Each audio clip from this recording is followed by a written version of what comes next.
Hey there, cats and kitties. I am the Blues Man, Johnny Blues, and as always, I have my bestie and sis as my guest. Click it 000. And the topic at hand is going to be Doctor Who Series 8, which we were gifted by our friend across the pond, Howard.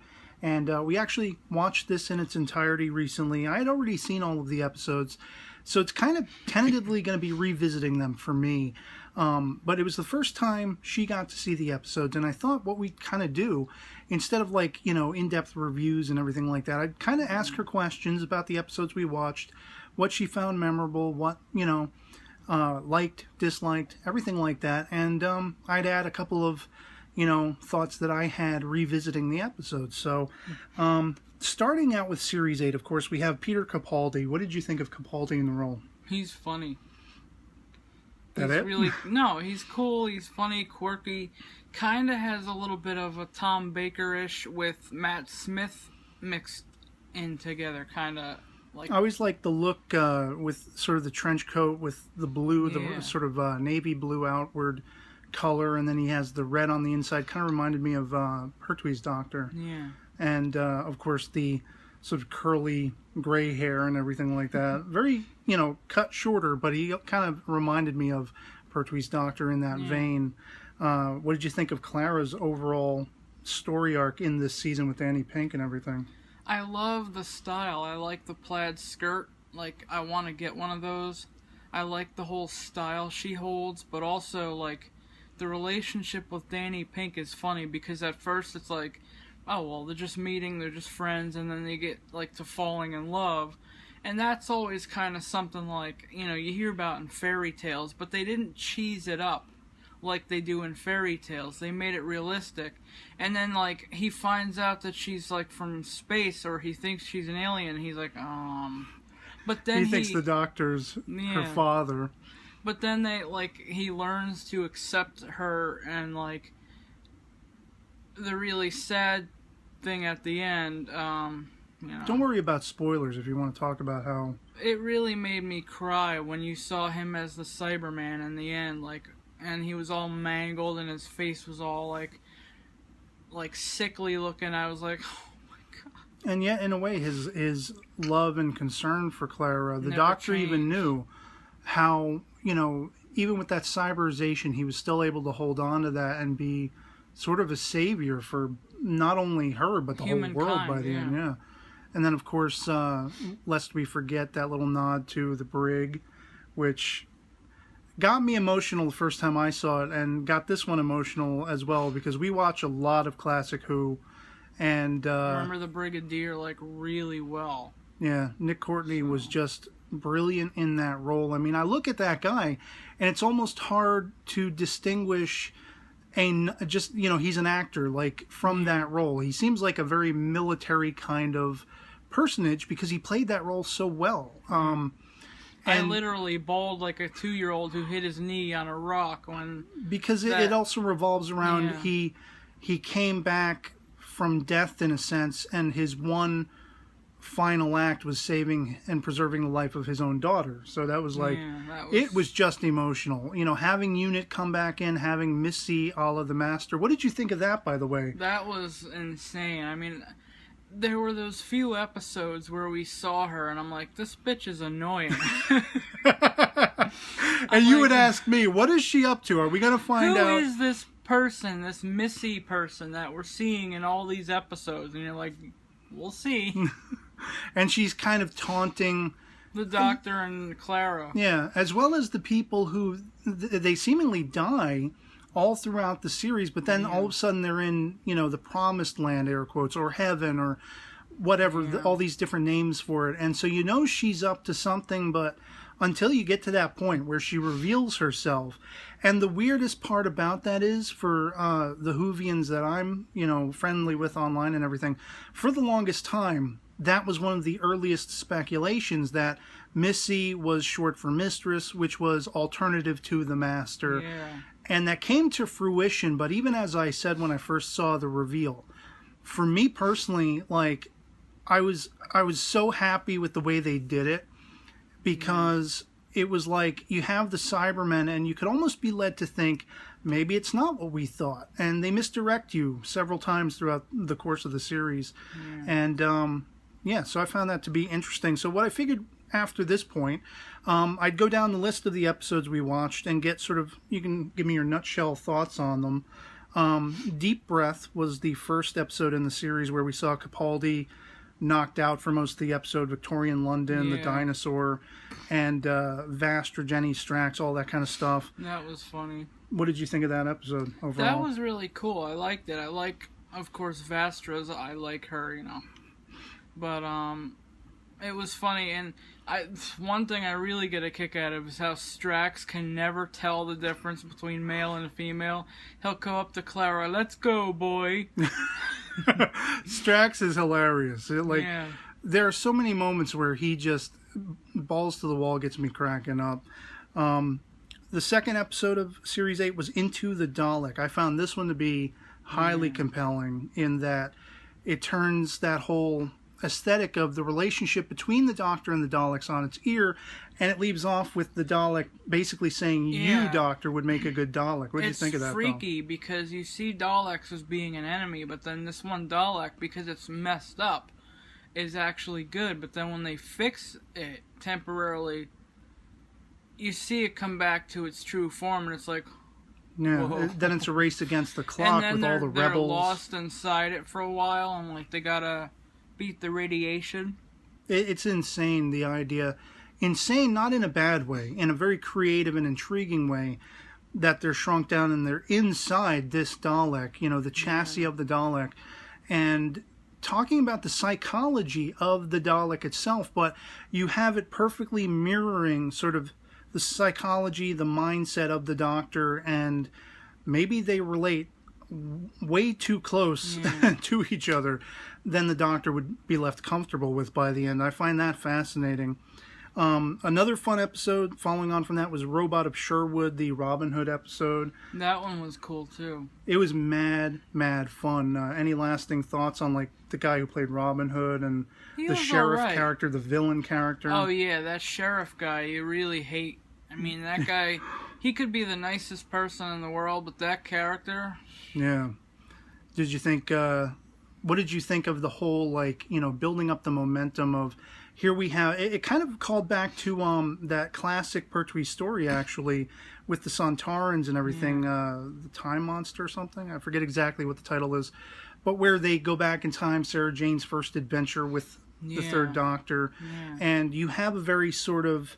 old castle environment, and it's kind of similar to this. Yeah. But I like that there was an aloofness to the characters, and you could really believe in Robin Hood and his merry men. Like, they're supposed to be this fantasy, story, just myth and legend, and here they are, they're real in this historical perspective. And on one hand, you're like, okay. But then on the other hand, it's like, all right, cool, let's go. For me, I so wanted to be in line with what the Doctor's thinking. Like, they can't be real. This is all fake. Yeah. This is, it's some kind of robotic mechanism. And then at one point, the Doctor's like, that wouldn't make sense at all for these robots to create adversaries, to give the workforce hope. And it's just very faulty reasoning and logic. And I like that about the Doctor, that he can be the guy in the room. He can be the brains in the room, but then sometimes he's not. Sometimes he gets it wrong. And it was just a fun episode overall. And then we have Listen, which, as I described to you, was one that some Whovians found to be really controversial, I guess you could say, because of the seeming influence Clara has on the Doctor. And I've always argued against that. It's kind of like... Is that the episode where the other Doctor's version calls her? No, that was back in Deep Breath, at the end of Deep Breath. Forgot. Well, go ahead. Talk about that part if you love that. Yeah, that was a cool part. That was like an interesting touch. Like, at first you don't know who she's talking to, but then you find out it's the Doctor, and she's kind of like really pissed at first. She's like, "Why did you do that? Yeah. Who did you have call me?" And but then she she kind of has that attitude, like, "Why did you have somebody call me and say that like it was a prank?" But then she realizes, no, it was him, his other self, this other, before he regenerated. Trying to make it easier for her to... And some people have talked about that, that plays into the controversy of the Listen episode, but some people have said, she, in the 50th and everything like that, she's traveled through the course and witnessed the course of the Doctor's timeline. Yeah. And shouldn't she be familiar with all of this going on, that he changes his face and everything like that? And I don't think it was that she was unfamiliar with that. I just think she had it in her mind that every time he regenerates, he becomes younger. She says that in the episode.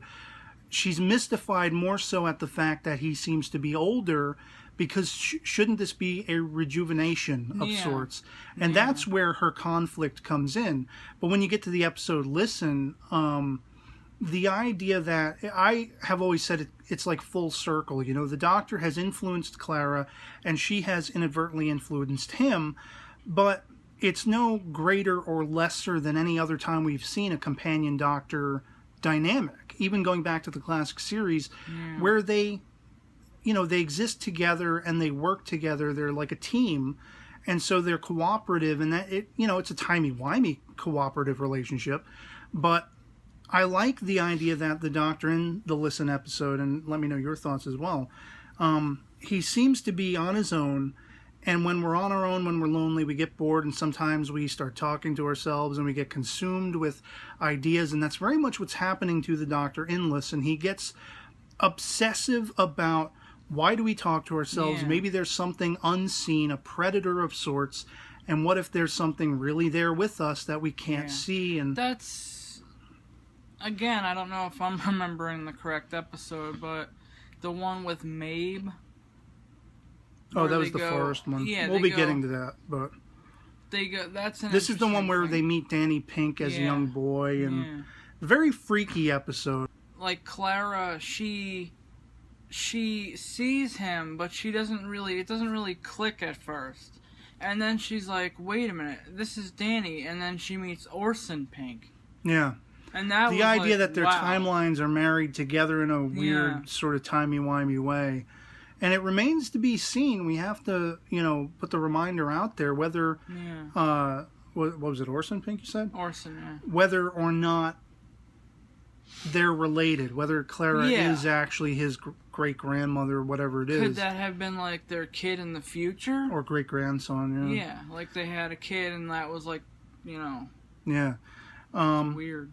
Time Heist was the jailbreak, not jailbreak, the sort of bank robbery, Ocean's 11 kind of vibe, mad fun episode. And as of the time of this recording, I just recorded, which should be up by now or up after this video at some point, a Great Companions That Never Were video talking about two of the characters in that episode, that being the sort of computer-brained guy, Sai, and the shapeshifter, Sabra. Yeah. And I thought that episode was mad fun. I enjoyed it once again, and the commentary Oh, God, I know. I loved, the running around sequences, and, when they make the floor disintegrate, and then it rematerializes, and, they're running through the tunnels trying to get out, and, you have to try to, concentrate on being blank, or that the teller character will get to you and, eat your brain. And it's weird when you see that guy and his head's, all bent down. It's smashed oh, my in. God. I was so freaked out. You remember I was like, ew. Well, I was, too. I was like, oh, man, that's nasty. What did you think of the twist at the end as far as why they were in there and how that related to the teller and I guess you could say the teller's significant other being sort of a slave, captive? Kind of, That was really heartfelt and tugging at the strings a little bit, because you see that he's just an innocent creature being led by this evil woman who is actually a duplicate of herself. Yeah. And it's this evil woman has controlled this poor innocent creature for so long, under the guise that his wife would be killed. Yeah. And that was just I like the psychological connotations of the duplicitous nature of people, because you have the Doctor who we find out, spoiler warning, he was the one who put this all together. He came back and put it all together, and then the dual personalities of Karabraxos and her, using clones and duplicates of herself, and just there were many different sort of facets to that story. It wasn't just a fun romp. It was actually, there was some great commentary and sort of social as well as psychological exploration going on in it.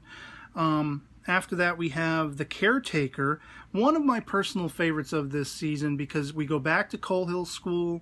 We're seeing that sort of the relationship between Clara and Danny Pink being put to the test, because now the doctor, he's so-calledly undercover, and he's changed his coat, and he's surprised Clara still recognizes him. Just a hilarious episode, and this is an episode we see Danny Pink really shine in, as well as, again, not only testing the relationship between he and Clara, but the relationship potentially that could exist between Danny and the doctor.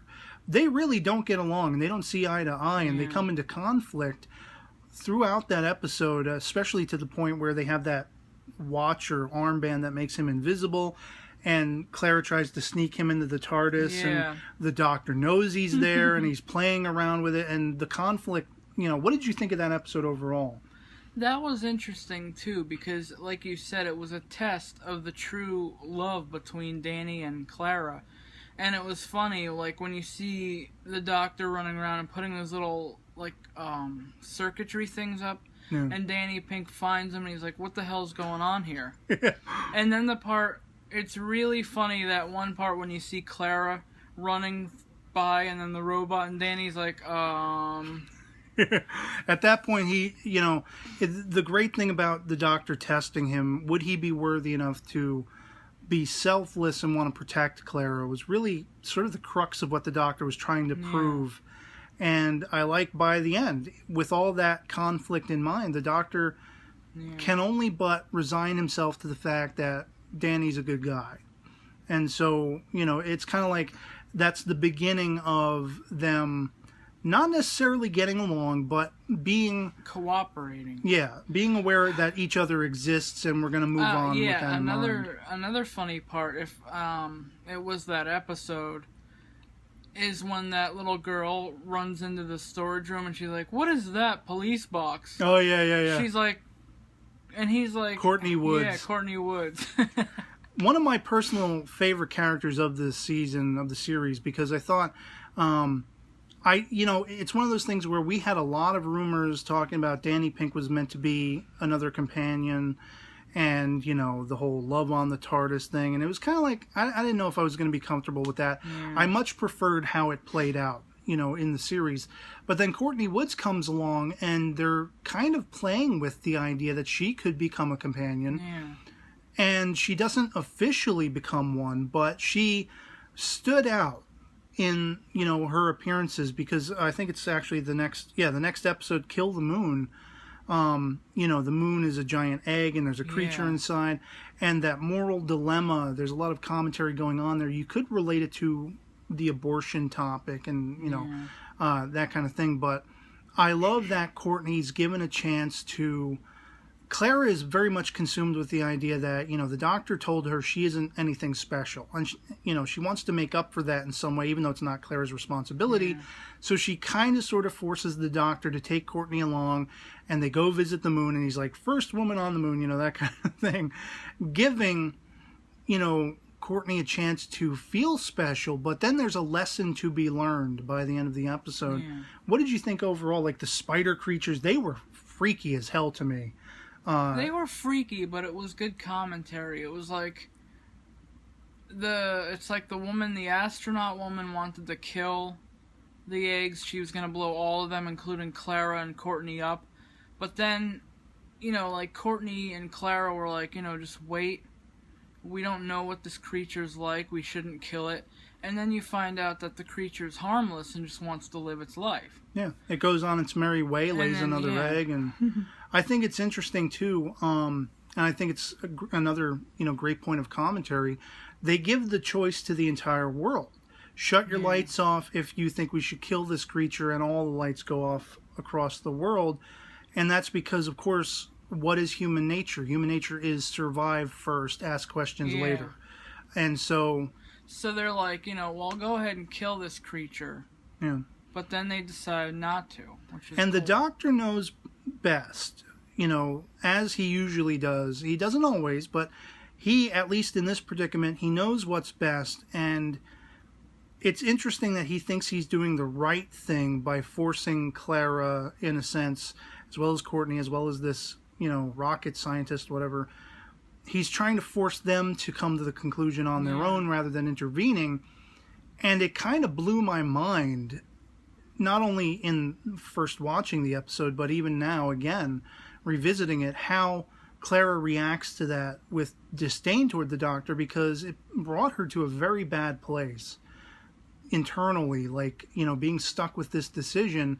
But at the same time, it's also like, he's a father trying to get the kid to walk on his own or walk on her own, grow her own legs and consciousness, not just rely on him all the time. Not just rely on him and the TARDIS, but like be independent, Take yourself out and learn your own way, your own path. Don't just rely on me to hold your hand. And yet you could still see where she would be upset, because if he were to put us through that, some alien who seems to think high and mightily of himself and isn't always right, though he thinks he always is and everything, to leave it to us when he is more renowned of spirit and awareness and everything like that, there is a level of that's really unfair, what he put her through. But that's what makes it an enjoyable episode, a standout episode, because of how compelling it truly gets. It's not just a fun ride. It's actually looking internally at these characters.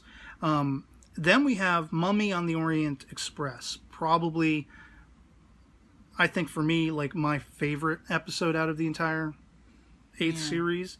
What did you think about that episode? That one was cool too. Like another freaky episode where, only the people that are selected to die can see this mummy, and it seems like a heart attack, but it's this mummy coming to capture them. But then in the end, spoiler alert, it turns out the mummy was misdirected and needed to find its path, talking again about finding your path and everything. Yeah. And then the doctor releases it, and it goes on its merry way. Yeah. And of course the connotations that somebody was behind that, getting all these people together, getting the doctor there, and the conflict between he and Clara, because it's supposed to be their, air quotes, last hurrah. She's going to end up leaving him, but then of course she doesn't. The creature effects of that mummy have to be the most effective, scariest, creepiest I have ever seen.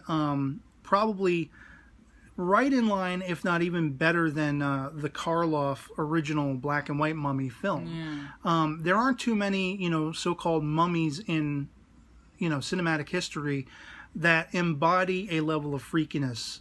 For me personally, I don't find them scary really. But this one I found scary, and that original Karloff one I found scary.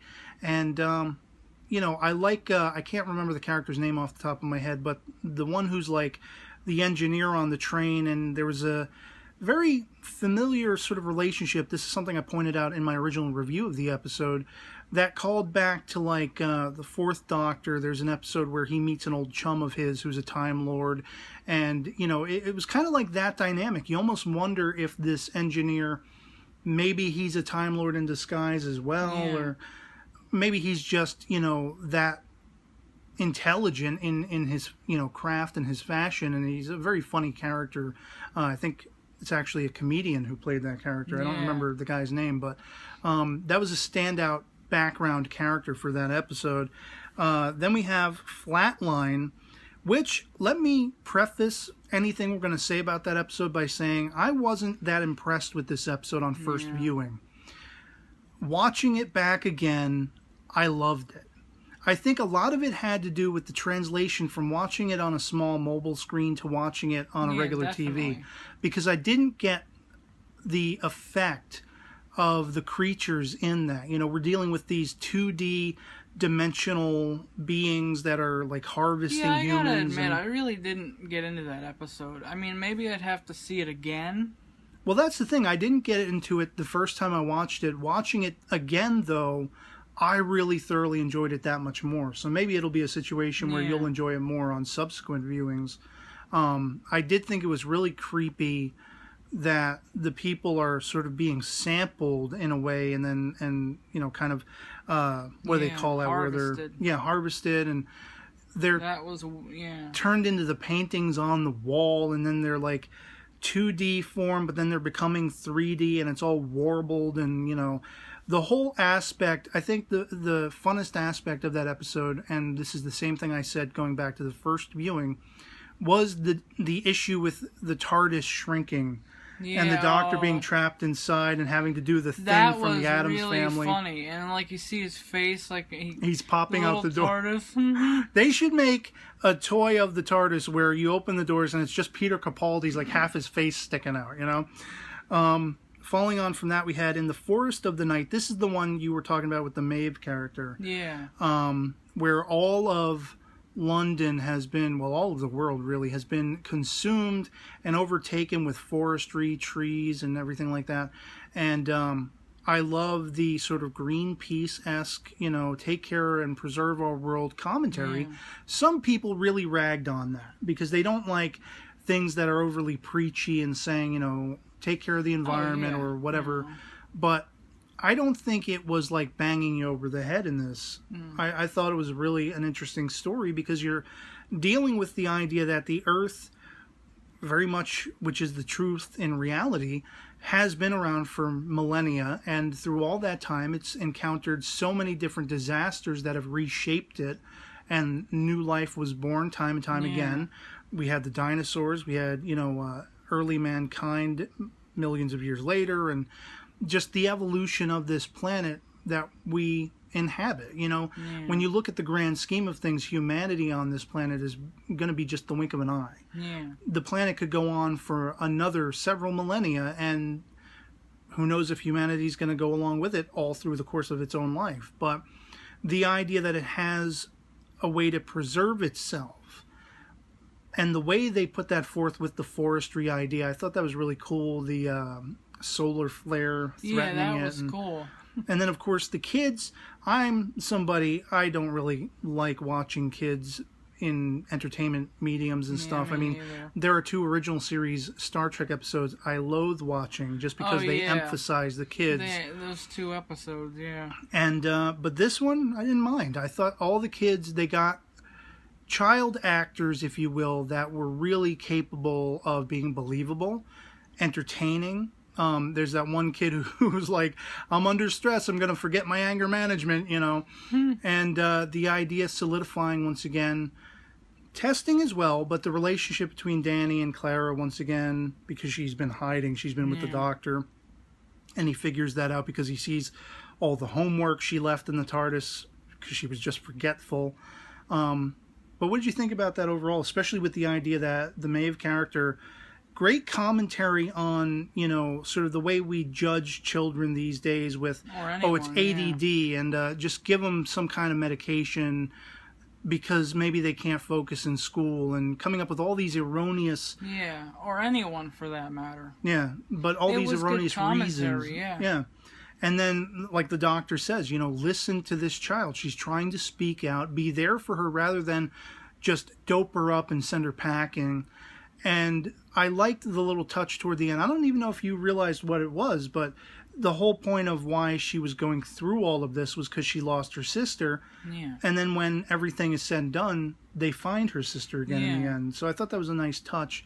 Especially, you know, you're my sibling. I would never want to lose you. So it was like touching on, you know, just the reality of it. It was like... It's kind of the way you feel when you're at camp or something, or at school. You want to get home to your family, except she didn't know her sister was coming home. She thought she was gone. And, of course, we don't really ever get any answer where she was, what happened with that. Were these mystical, magical plants, you know, did they sort of beam her back? We don't really know exactly, but...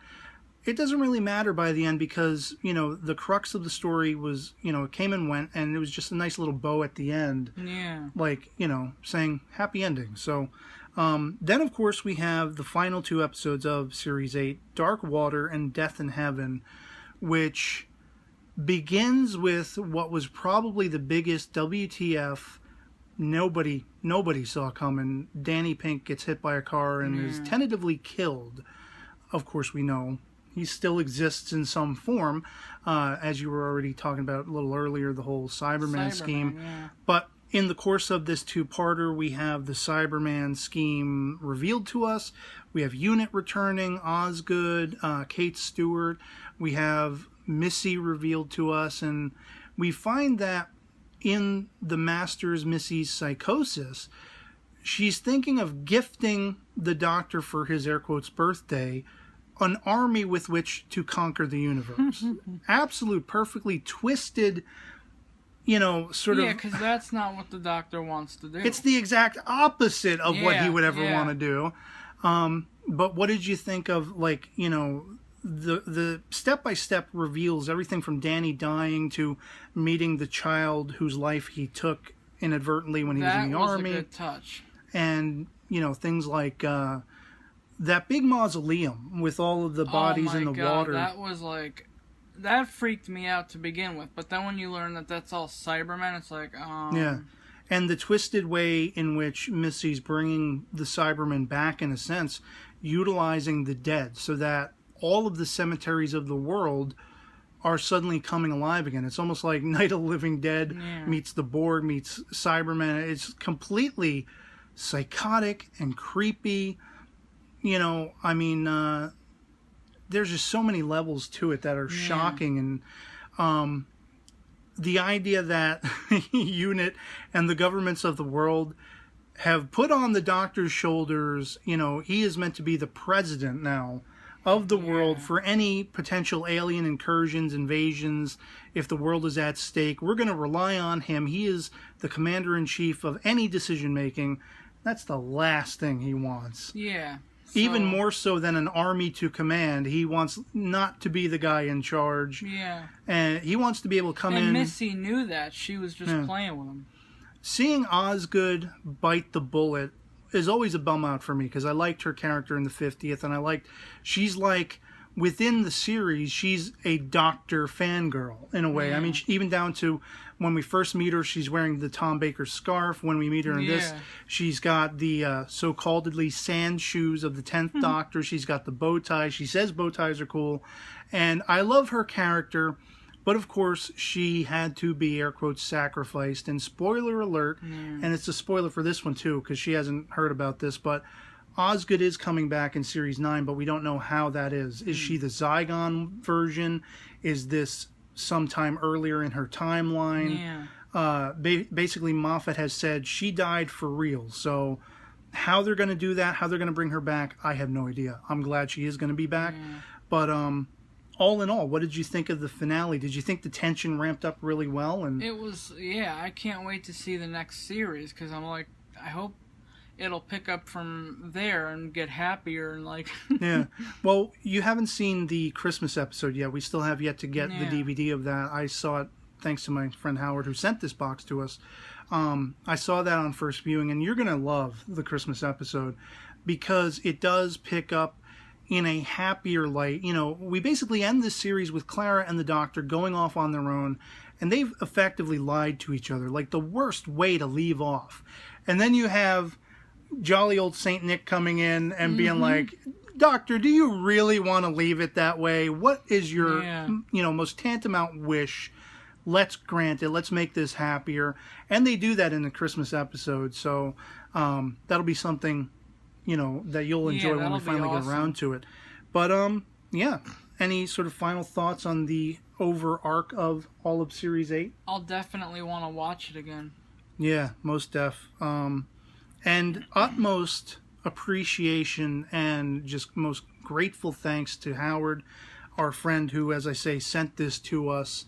These, being an import show, but also being the complete series of an import show, these are mad expensive. And I didn't have any, sort of hope of getting this for a long time coming. And to be able to have been gifted this, as well as Sherlock for people who saw the unboxing, which I loved. She hasn't watched yet, I have but to watch, yeah. It was just a great, rollicking time to be able to watch it with my bestie, my best friend, and sis, and see her experiencing these just great episodes. And so that'll pretty much, I guess, wrap it up. Hell yeah. It was a great time. It was a fun ride, and we're going to enjoy watching all these episodes again and just building up the momentum of, excitement for what's going to come in the next series. And so, yeah, that's pretty much it. So thanks for watching, everybody, and hope this video finds you all well, and we'll catch you later. Peace.